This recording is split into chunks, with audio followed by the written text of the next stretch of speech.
As a lot of people hit the road for the holidays, we'll look at how travel this year is different from previous years. President-elect Joe Biden delivers a Thanksgiving address. I'm Natalie Brand with new details about the transition, plus how President Trump's team continues to challenge the election results.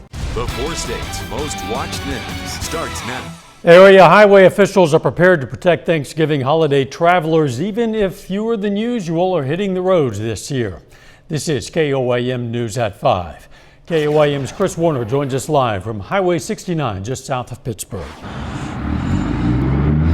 Well, with COVID-19 concerns, the CDC has advised against holiday travel, but there are still those who will be heading out. Now, we spoke with officials from KDOT and MoDOT about rest stops and welcome centers and what they'll be doing to make sure they're ready for travelers. Both states say they have crews working to keep the facilities clean and stocked for drivers. KDOT officials say, in addition to your regular your regular travel items, that you should bring hand sanitizer just in case.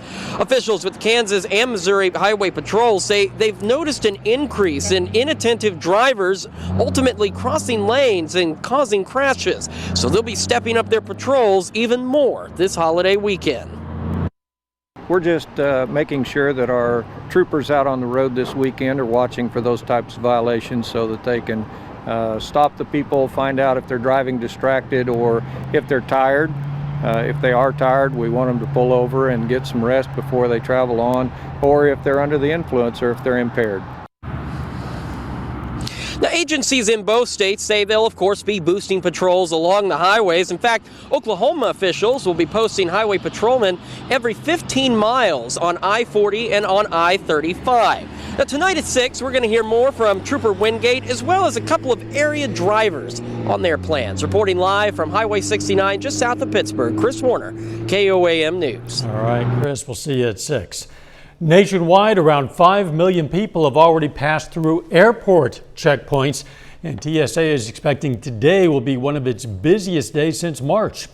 The CDC urges those who do travel to wear a mask when they're around people they don't live with, particularly indoors, and recommends when possible to separate the Thanksgiving eating from the Thanksgiving socializing.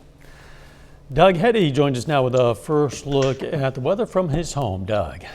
Hey, Dow. It's been a very gloomy day for us today after the severe thunderstorms we had last night. We got rid of all of those, but we've been socked in the clouds all day long for us today, and our temperatures really haven't gone anywhere. We've been sitting mainly into the 40s all day long, but you can see that storm system wrapping up, heading away from us, and not a lot going on out to our west. That is actually going to be our weather as we head into Thanksgiving. Currently, it's cold. We're sitting 40, 42, 43 degrees across the region. We're going to slide back into the 30s, I think eventually down to about 33 or 34 degrees later on tonight. I also think we're going to get some pretty thick fog working in, so we're going to have to watch out for that later on tonight. We're going to look at Thanksgiving and into the holiday weekend all coming up here in just a little bit. All right, Doug, we'll see you then. Thanks. President-elect Joe Biden called on all Americans to have hope and remain vigilant in the fight against the coronavirus during a Thanksgiving address. Meanwhile, the president's legal team continues to challenge the election results, with one administration official claiming it's not over. Reporter Natalie Brand has more from the White House. My fellow Americans. On the day before Thanksgiving, President-elect Joe Biden delivered a message of unity to the nation. It's been a really hard year, particularly hard for over 250,000 people and their families. But I still believe we have much to be thankful for.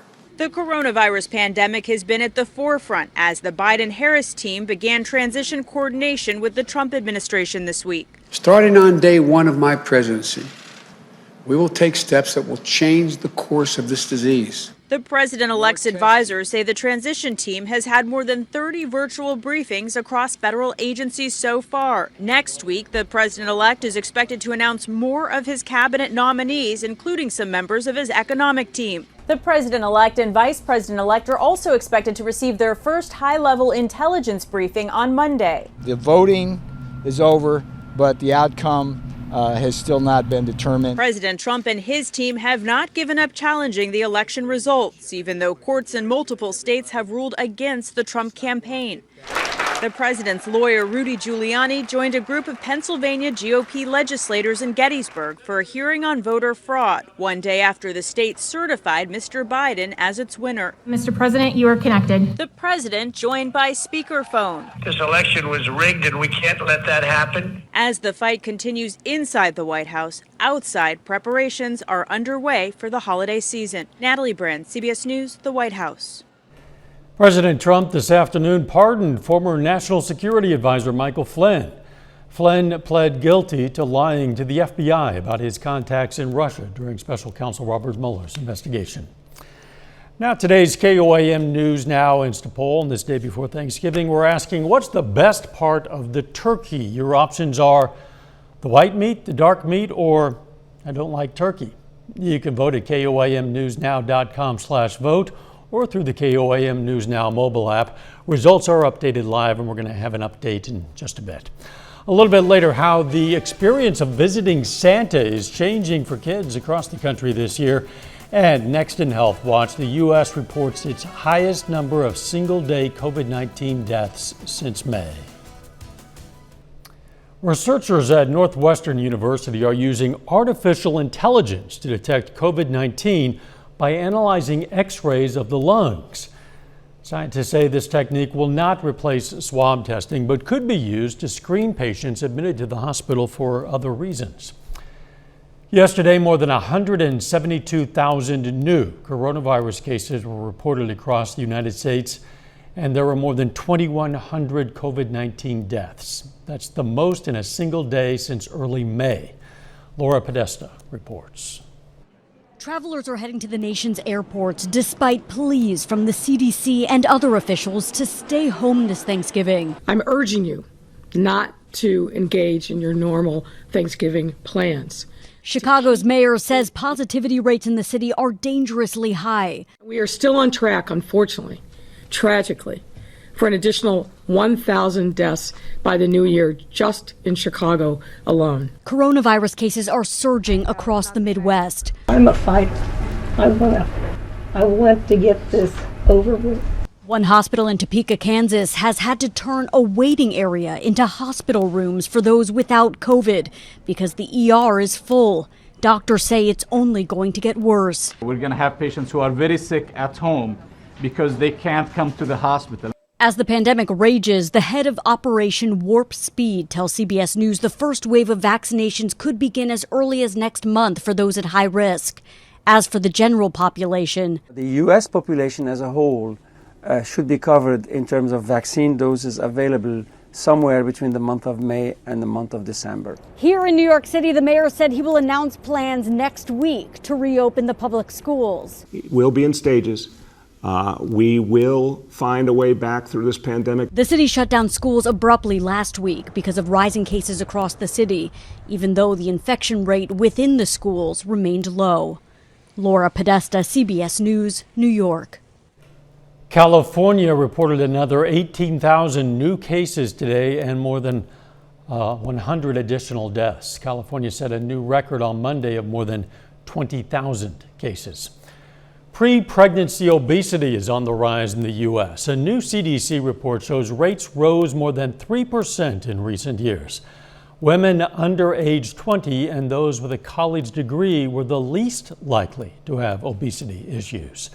A new study finds men are 10 times more likely to develop liver cancer if they have a common genetic disorder called hemochromatosis. Patients with the condition have too much iron in the body and can feel tired and achy. Researchers say a blood test can identify people at risk. Doug is up next with a complete look at the forecast, and a little bit later, our pet vet on call. Dick from Parsons Pet Hospital. Coming up, we're going to tell you how to share your Thanksgiving feast with your pets.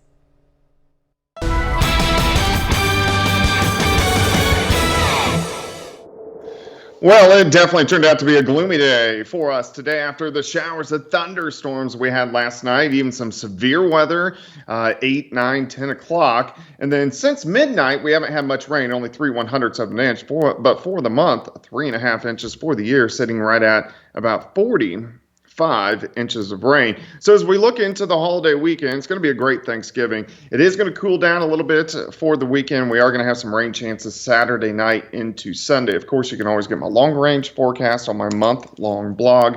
That is KOAMNewsNow.com. 50s yesterday, even though we had the rain, but the cooler air behind it. Look at us today. We've been sitting mainly into lower 40s all day long, and that's where most of us are sitting now. In fact, a little bit cooler, Iola 38, 39 in Yates Center, Miami at 42, 38 in Monette. And we're looking a jaunt toward the southeast from the station. You can see those cloudy skies in Joplin sitting at 41, west winds at about 5 to 10. We're going to drop back through the 30s, but I do think we're going to see some pretty thick fog building in tonight. So we're going to have to watch out for that, especially if you're going to be on the roadways. The clouds still kind of hanging pretty tough. You can see the back edge of the clearing now across southeastern Kansas, northeastern parts of Oklahoma. So even though we're going to clear out, we're going to get the fog building right back in as this whole storm system wraps up and heads away from us. Let's go off toward the west. Not too much going on until you hit the northern parts of the Rockies. That's our next little system. It comes out in 2 little chunks as it starts to affect us with cooler air on Friday, and then also rain chances late Saturday into Sunday. But for the evening hours, we're okay. Again, you can see that fog builds in for us tonight as we drop back low to mid 30s. So we'll start Thanksgiving cool, but we're going to warm up rapidly. We're going to have plenty of sunshine by the afternoon. We should be 59 by noon, high temp, all the way up to about 64 during the afternoon, but it looks pretty good. Then tomorrow night, we get this cold front. It slides through. We get some clouds with it. There could be a sprinkle or two, but I think most of us will stay dry. And then a few more clouds on Friday, but temperatures are going to be cooler as we only warm into the mid-50s during the afternoon. That next system, late Saturday into Sunday morning, will kick out. This could give us a few showers Saturday night into Sunday morning, and then it passes by. But look at the cold air behind it. We get much, much colder air. We're looking at high temps only near 40 by Monday, overnight lows all the way down into lower 20s. So we're going to get a pretty good hard freeze early next week. Next system after that will start to affect us late Thursday into Friday. So still a couple systems we want to keep our eyes on as we head into next week. 64 for us tomorrow, of course, Thanksgiving. It looks like a fantastic day. If you do want to get outside, maybe do your Thanksgiving outside due to COVID, you really can't beat it. Late November, 64 by 3, and then we'll back down to about 57 by 6. 55 on Friday, a little bit cooler heading into the weekend with those showers on Sunday. Yeah, nicer weather than we generally see for this time of year, that's for sure. Thanks. Yeah, it looks great. Hey, don't forget, you can be the first to know about today's weather with the KOAM Skywatch weather app. You can get weather updates sent right to your phone, and it doesn't cost a thing. You'll find it in the Apple App Store and the Google Play Store. That's the KOAM Skywatch weather app. Just ahead, an update on our KOAM News Now Instapoll on the best part of the turkey, also visiting Santa in the age of COVID. First, though, we recognize a local veteran of the U.S. Army. Orinoco native Neil Lamont served for 12 years. He was stationed in Hungary in the late 1990s and served for 10 years in Germany. Neil Lamont, a 4-state hero. Economists are urging Congress to send out a new round of coronavirus relief checks. In an open letter, experts called them an essential tool in preventing an increase in poverty. The federal government sent out stimulus checks earlier this year as part of the CARES Act. New relief could be significant, especially for low-income individuals who qualified for the original one-time payment. Authorities say tens of thousands of prison and jail inmates, including convicted serial killers and well-known inmates like Scott Peterson, tried to carry out what prosecutors describe as possibly the largest fraud scheme in California history. The Sacramento County District Attorney says the alleged crimes center on pandemic unemployment benefits. Between March and August, inmates housed in every California prison and in jails across that state allegedly filed 35,000 claims, totaling $140 million in benefits. It's beginning to look a lot like Christmas, but what Christmas looks like this year will be very different, including the experience of visiting Santa. Nancy Chen reports on how St. Nick is making sure he still hears children's wishes this holiday season. Ho, ho, ho! For 34 years, Rick George has been helping out Santa in Milford, Connecticut. This holiday season, he's already more popular than ever. The children are still wanting that interaction with Santa Claus. They want to be able to stand next to Santa. Because of the pandemic, he's created a specially designed trailer to be his new North Pole and plans to visit children from behind this window before delivering candy canes through a chute.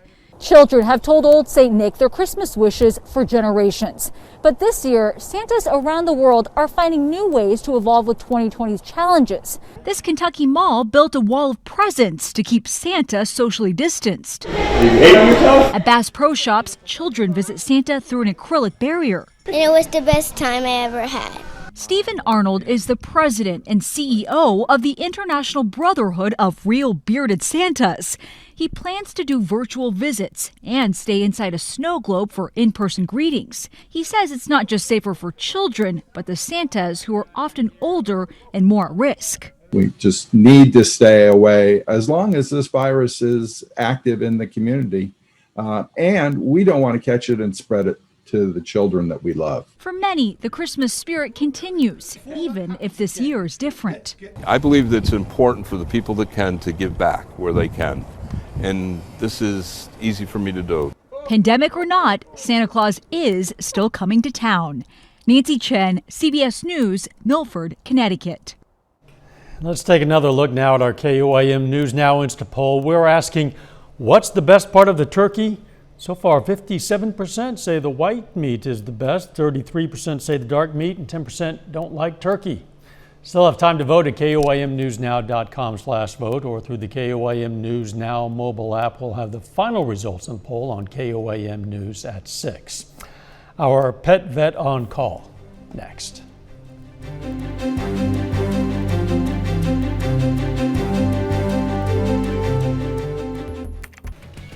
The CBS Evening News is next. Then on KOAM News at 6, we're going to hear from some area drivers about their trips for the holiday.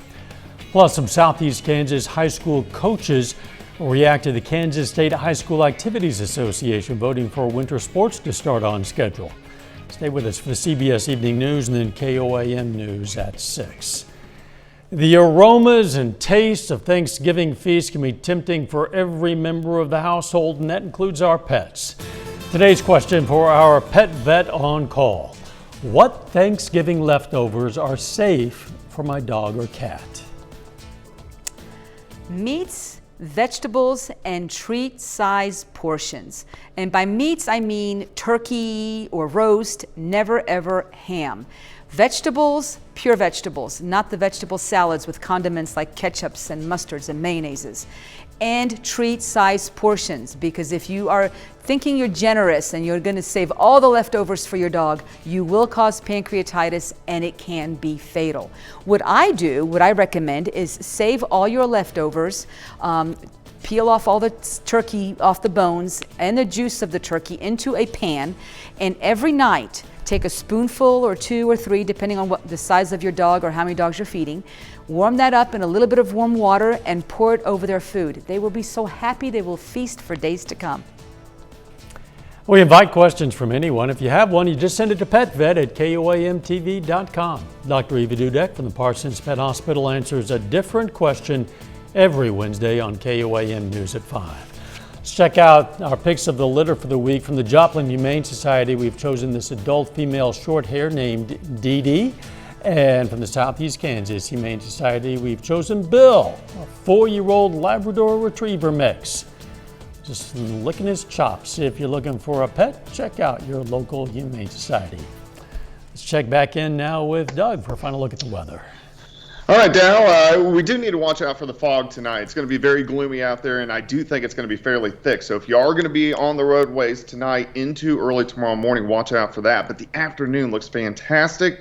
64, partly sunny skies, cooling down a little bit Friday and then heading into the holiday weekend.